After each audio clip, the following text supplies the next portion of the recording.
সকালবেলা ঘুম থেকে উঠে এই যে এখানে দেখো পেটাই পরোটা, তার সাথে তরকারি আর একটু এই পেঁয়াজ স্যালাড ছিল, সেটা দিয়ে চলো সকালবেলা ব্রেকফাস্ট করে নিলাম।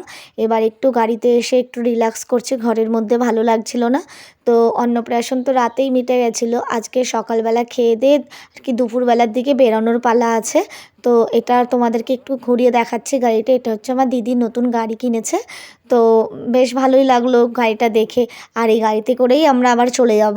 তো এইদিকে ভাত দিয়ে দিয়েছিল দুপুরে, আর তার সাথে দিয়ে দিল এই যে দেখো আলু চোখা, ডাল আর তার সাথে আলু চোখা। আর যেহেতু কালকে ওরকম একটা রিচ খাওয়া দাওয়া হয়েছে, আজকে একটু সিম্পল খাওয়া দাওয়া চলছে। আর তারপরে চলে আসলো কাতলা মাছ, আর ডাল দিয়ে আমি কাতলা মাছটা খেয়ে নিয়েছি, আর ঝোলটা নিইনি, কারণ ঝোল খেতে খুব একটা ভালো লাগছে না, কালকে অতটা রিচ খাবার দাবার খাওয়া হয়ে গিয়েছে।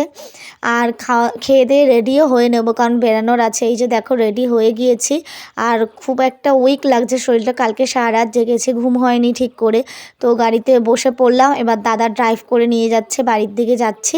আর সত্যি বলতে কি, যে কোনো একটা অনুষ্ঠান গেলে না রাতের বেলা খুব একটা ধকল যায়, সকালবেলা আর ইচ্ছা করে না যে সেরকম একটা সেজে গুজে বাড়ির দিকে যাই। আর যেহেতু নিজেদের গাড়িতে করে বাড়ি ফিরছি, তাই সেরকম একটা কিছুই করিনি, কানের টানের কিছুই পরিনি, নর্মালি জাস্ট ড্রেসটা পরেই বেরিয়ে গেছি।